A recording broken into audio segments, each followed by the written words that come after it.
ተናስልኝ መሳይ እንደምን አለ? እንዴት ሰነበትክ አቶ ኤፍሬም? ሰሞኑን በአንድ የውይይት መድረክ ላይ በተለይ ምርጫውን በተመለከተ አቋምንና የተለያዩ እይታዎችን ተጋርተናል። ነገር ግን ሰፊ እንደው መድረክ አመቻችተን በተለይ ምርጫውን ከምርጫውን ባሻገር ኢትዮጵያ ላይ ያንዣበበ ያለውን ጦርነት እንዴት ነው የምትመለከተው? እንዴት ነው የምታየው የሚለውን አጠቃላይ ሁኔታውን በተመለከተ ያንተን ዝርዝር እንደው እይታ ለመጋራት በሚል ነው ይሄን መድረክ ያዘጋጀ ነው። እንደው በአጠቃላይ ወደ እያንዳንዱ ጉዳይ ከመምጣቴ በፊት ባለፈው ከተገናኘንበት ጊዜ በኋላ ያለው የኢትዮጵያ ሁኔታን እንዴት እየተከታተልከው ነው? ነገሮች እየከፉ ወይስ እየረገቡ መጥተዋል? ኢትዮጵያ ዙሪያውን እየተከበበች ነው። ያገዛዙ ሰዎች ኢትዮጵያ በፖለቲካ በዲፕሎማሲው በብዙ መንገዶች የተሻለ ቁመና ስላገኘች ነው ትኩረት የተሰጣት የሚል ነገር እያነሱ ነው። እውነት የተለያዩ ሀገራት መሪዎች የተለያዩ ተቋማት ኃላፊዎች ወደ ኢትዮጵያ የሚመጡት ኢትዮጵያ በዲፕሎማሲው አቅሟን በመገንባቷ ወይስ በጥባጭ በመሆኗ ከዛ ጋር የተያዘ ጉብኝት ነው ወደ ኢትዮጵያ ያደረጉት የሚለው እንግዲህ እንደየቆምንበት የፖለቲካ አቋም የሚወሰን ይሆናል። ለማንኛውም እንዴት እየተከታተልኩ ነው? ኢትዮጵያ ጉዳይ ወዴት እየሄደ ነው? ቴንክ ዩ። ያው የኢትዮጵያ ጉዳይ ዴፊኒትሊ በተለይ ያለፉት 3 እና 4 ዓመታትን የኢትዮጵያ ጉዳይ በቅርብ ሆነ ከተከታተልከው የመሻሻል ከአመት ወደ አመት አይደለም። በዚህ ሳምንት የነበረው የኢትዮጵያ ሁኔታ ወደሚቀጥለው ሳምንት ሲሸጋገር እንኳን የከፋና ወደ ባሰ ሁኔታ እየሄደ ሲሄድ ነው የምናየውና እኔ በተለይ በቅርብ ጊዜ አንዳንድ ጊዜ እንደውም 30 እና 40 ዓመት የተከታተልኩትን የኢትዮጵያ ፖለቲካ አታሃይር ለቨር የተከታተልኩትን የኢትዮጵያ ፖለቲካ ምን ያገባኝ ካሁን በቃ እኔ እድሜም ጨምሯል ምን ብያለሁ ብተውስ የሚል ተስፋ መቁረጥ ድረስ ነው የሚያስገባኝ። ደግሞ እንደዛ አስብና በነጋታው ስነቃ ደግሞ ለሀገሬ አይደለም ወይ እላለሁና really በጣም ከምን ጊዜም በላይ ኢትዮጵያውያን ስለ ኢትዮጵያ ማሰብ ብቻ ሳይሆን ስለ ኢትዮጵያ ምን ማድረግ አለብን ብለን ሌላው ነገራችንን ትተን ስለ ኢትዮጵያ ምን ማድረግ አለብን የሚለውን ጥያቄ መመለስ ያለብን ጊዜ ላይ የደረስን ይመስለኛል። ይሄን ጥያቄ በሚገባ በቶሎ ካልመለስንና ለዚህ እብድ ሰውዬ ተከታታይ አመታትን የምንሰጠው ከሆነ የምናወራው ጥያቄ ስለመመለስ ሳይሆን ኢትዮጵያ የምትባል ሀገር ነበረች የሚል ቦታ ላይ ነው የምንደርሰውና እሱ ነው የሚያስፈራኝ። ባለፉት በዚህ በያዝነው የፌብሩዋሪ ወር ብቻ የተለያዩ ሪፖርተርስን ብትመለከት ቅድም አንተ ያነሳኸው የዚህ የዓለም አቀፍ የክራይሲስ ቡድንን ብትመለከት የተለያዩ ይሄ የዓለም የዜና ምንጮችን አልጀዚራን ጨምሮ የተለያዩ የዓለማችን የዜና ምንጮችን ብትመለከት ያስተላለፏቸው ነገሮች ሪሊ አንድም ኢትዮጵያ ወደ ከፋ ጦርነት ኦሮሚያን ጠቅሰው የማነው ይሄ ኦሮሚያ ውስጥ ሪሊ በአይን የማይታዩ ነገር ግን ግልጽ በሆነ መንገድ የሚደረጉ ዘረፋዎች፣ ግድያዎች፣ አስገድዶ መድፈር ልክ የሆነ መምጣቱና በዚህ ተግባር ላይ የሚሳተፉ ደግሞ ከመንግስት ወታደሮች ጨምሮ ከታጣቂዎችና ሌላም መሳሪያ ያነገበ ሁሉ ሪሊ ልክ የሆነ ሁኔታ ውስጥ መግባቱና ኦሮሚያ ከመንግስት ቁጥጥር ስር መውጣቷን የሚናገሩ ዜናዎች ናቸው የደረሱን። የአማራ ክልል አልነግርህም፣ በየቀኑ አንተ የምትዘግበው ነው። ይኸውና 3ኛ ዓመት ያስቆጠረ ጦርነት አለ። እንደገና ኢትዮጵያ ይሄ ሁሉም ሆኖ እዚህ ሀገር ውስጥ ይሄ ሁሉ ጦርነት ኖሮባትም የራሷን ልጆች ሱዳን ሄደው እንዲዋጉ ቤሻንጉል ውስጥ ለዚህ ለማነው መሐመድ ደጋሎ ፎርስስ ማሰልጠያ ቦታ መስጠቷን ሮይተር ተናግሯልና ይሄ ደግሞ ከዚህ ሀገር ጭምር የዚህን ሀገር ባለስልጣኖች ጭምር ብዙውን የዓለም ፖለቲከኛ ትኩረት ስቧል። እነ ሳውዲንም ስቧል እና እነ ሳውዲ አዲስ አበባ ነበሩት እዚህ እንደሆነ ማነው ኤርዶዋንም አዲስ አበባ ነበረ።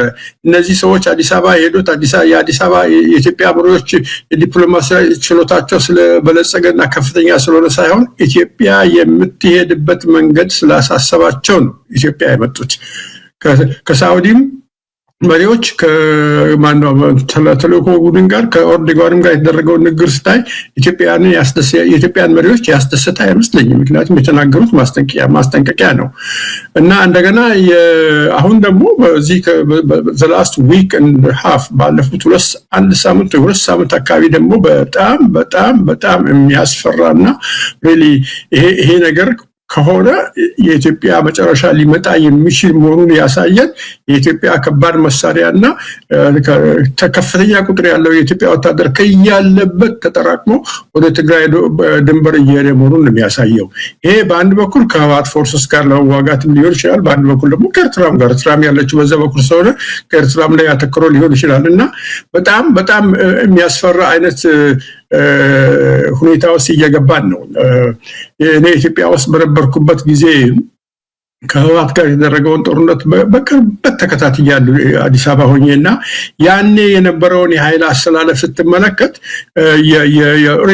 የኢትዮጵያ ጦር በዚህ በህወሓት ኃይሎች በተኛበት እንደታረደ የሄደ ወደ ኤርትራ ነበርና ተደራጅተው የተመለሰው ከድጋፍ ሁሉ የኤርትራ መንግስት ወታደሮች ድጋፍ ሁሉ የተሰጠው ወደ የተመለሰው ወደ ኢትዮጵያ በኤርትራ ድጋፍ ነው። ኤርትራ በዛ ጦርነት ላይ ምን አይነት አስተዋጽኦ እንዳደረገች ጠቅላይ ሚኒስትሩ ፓርላማ ውስጥ የተናገረ ስለሆነ አልደግመውም። ከዛ እንደገና የህወሓት ሰኔ ወር ላይ የኢትዮጵያ መንግስት መቀሌን ለቆ ሲወጣ የቶታሊ ትግራይን ለቆ ሲወጣ የህወሓቶች መቀሌ አርፈው አልተቀመጡም። ሂሳብና አማራውን ሂሳብ እናወራርዳለን ብሎ ወደ አፋርና ወደ አማራ ክልል ነው የመጡት። ያኔ ለአማራ ፋኖ ከተላለፈው መልእክት አንዱ የክልሉ መሪዎችም የአዲስ አበባ ያለው የአብይ አስተዳደርም ያስተላለፈው ለየክልሉ ኃይልና ለፋኖ ጥሪ የተላለፈው ምንድነው? ኑና ሀገራችሁን አድኑ ነው።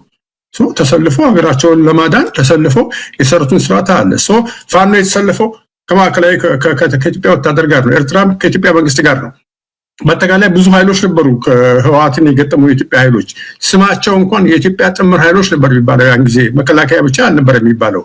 ዛሬ ያ ሁሉ ፈርሶ የኢትዮጵያ መንግስት ከፋኖ ጋር እየተዋጋ ነው። የኢትዮጵያ መንግስት ከኤርትራ ጋር ሊዋጋ አሁን ትንሽ ነው የቀረው። የኢትዮጵያ መንግስት ትግራይ ሌላ አዲስ ዙር የጥፋት ጦርነት ለመጀመር ከፍተኛ መሳሪያ በሰው ሁሉ ይታያል፣ በቪዲዮ ሁሉ ተደግፈው እየታዩ ነው። ከፍተኛ ኃይል ያለው ወታደርና ከባድ መሳሪያ ወደ ትግራይ እያዞረ ነው። ምንድነው እንዲህ አይነት የኃይል አሰላለፍ በ2 እና በ3 ዓመት ውስጥ ሊሆን ይችላል? ለምንድን ነው ይሄ ሁሉ ችግር ኢትዮጵያ ላይ የደረሰው? ኢትዮጵያ ውስጥ እንኳን የዲፕሎማሲ ችሎታ አገር እንዴት ኢትዮጵያ በጣም ትልቅ አገር ነው። በዓለም ላይ ካሉ አገሮች ትልቅ አገሮች አንዱ ኢትዮጵያ፣ በፖፑሌሽን ብታየው፣ በቆዳ ስፋቱ ብታየው፣ ፕላስ በፖለቲካል ኢምፖርታንሱ ለረጅም ጊዜ ፖለቲካል ኢምፖርታንት አስፈላጊ ሆኖ የቆየ አገር ነው ኢትዮጵያ የሚባለው አገር። የዚህ ትልቅ አገር መሪ እንኳን ይሄንን አገር ሊመራ ሪሊ እዛ ተወልዶ ያደገበት ምንድነው የሚባለው በሻሻ የሚባለው ቦታ ሄዶ አንድ ቀበሌ መምራት የማይችል ሰው አገር ሰጠን። ቶታሊ ከጦርነት ወደ ጦርነት፣ ከሲቪል ጦርነት ወደ ሌላ ሲቪል ጦርነት፣ እንደገና ከ2 እና ከ3 ሲቪል ጦርነት እንደገና ወደ ዓለም አቀፍ ጦርነት አገሪቷን እየወሰዳት ነው። ምንድነው የቀረን? እና እኔ የሚያስፈራኝ እቺ ሀገር ሪሊ ኢትዮጵያን ባለፉት 50 ዓመታት ትልልቅ ጥፋቶችን አጥፍተናል። አሁን ግን ከነዛ ሁሉ ጥፋቶች ተመልሰን አንድ ላይ ሆነን ለዚህ ይሄ ሰውዬ እያደረሰ ያለው መፍትሄ የኢትዮጵያ ሕዝብ ጋር ሆነን ተከላክለን እቺን ሀገር እንድትቀጥል ካላደረግን የሚመጣው ጊዜ በጣም አሳሳቢና የሚያስከፋ ነው። አቶ ኤፍሬም እንግዲህ ይሄንን ለኢትዮጵያ ሕዝብ እየተነገረው አይደለም።